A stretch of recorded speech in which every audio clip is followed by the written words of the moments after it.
దాన్ని కాపాడుకోవడానికి ఏదైతే ముఖ్యమంత్రి గారు సంకల్పించి శ్రీ రేవంత్ రెడ్డి గారు చేనేత వర్గాన్ని కాపాడుకోవడానికి, అదేవిధంగా తుమ్మల నాగేశ్వరరావు గారు జౌళి శాఖ మంత్రివర్యులు, అదేవిధంగా బట్టి విక్రమార్క గారు ఉప ముఖ్యమంత్రి, ఉత్తమ్ రెడ్డి గారు మంత్రివర్గ సహచరులు అందరూ కూడా ఈ చేనేత వర్గాన్ని కాపాడుకోవాలి, చేనేతలకు న్యాయం చేయాలని చెప్పి వారు ఈరోజు చేనేత భరోసా కానివ్వండి, చేనేత భద్రత కానివ్వండి, చేనేత నిధిని ఏదైతే కేటాయించినారో దానికి మేము అందరం కూడా రేవంత్ రెడ్డి గారికి మంత్రివర్గ సహచరులకు అందరూ కూడా ధన్యవాదాలు తెలియజేసుకుంటున్నాం.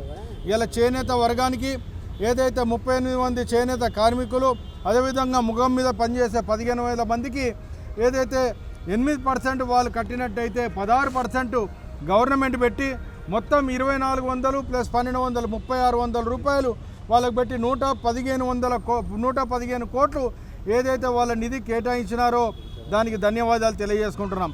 అదేవిధంగా చేనేత భద్రత అనే స్కీమ్ని తీసుకొని వచ్చినారు. ఇలా చేనేత కార్మికులు చేనేత పని చేస్తున్నప్పుడు ఎన్నో రోగాలకు గురవుతారు, ఎంతో ఇబ్బంది పడుతూ వాళ్ళు ఆత్మహత్యలు చేసుకొని వాళ్ళు ఏ విధంగానైతే చనిపోతున్నారో ఆ కుటుంబానికి భరోసా ఇవ్వడానికి భద్రత కార్యక్రమాన్ని 9 కోట్ల రూపాయలు వాళ్ళని తీసుకొని వచ్చి ఆ వర్గాన్ని కాపాడే కార్యక్రమం చేస్తున్నారు. అదేవిధంగా భరోసా చేనేత కార్మికుడికి ఏదైతే మనం ఇలా రైతు భరోసా ఆ విధంగా ఇస్తున్నామో అట్లా 18,000 రూపాయలు రైతుకు, అదే చేనేత కార్మికుడికి, అదే లేబర్కి ఏమో 6,000 రూపాయలు ఇచ్చి భరోసా కార్యక్రమం చేపడుతున్నారు. గత ప్రభుత్వం 467 కోట్ల రూపాయలు బకాయి ఉంటే అవన్నీ కూడా తీర్చడమే కాకుండా ఈ సంవత్సర కాలంలో 867 కోట్ల రూపాయలు శాంక్షన్ చేసి 1,300 కోట్ల పైన చేనేత వర్గాన్ని కాపాడుకోవడానికి ప్రయత్నం చేస్తున్నారు.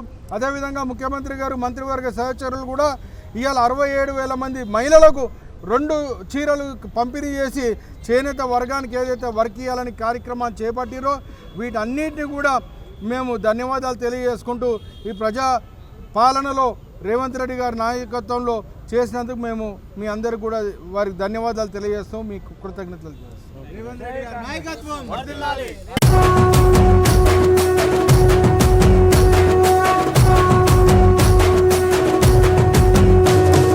3 రంగుల జెండా బట్టి సింగమోలే కదిలినాడు ఒక్కరో కాంగ్రెస్ సూర్యుడు మన రేవంత్ అన్న నిగ్గదీసి అడిగే మునగాడు.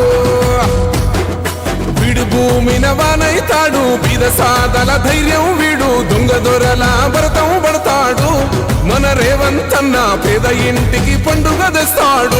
Subscribe us and press the bell icon for more interesting updates.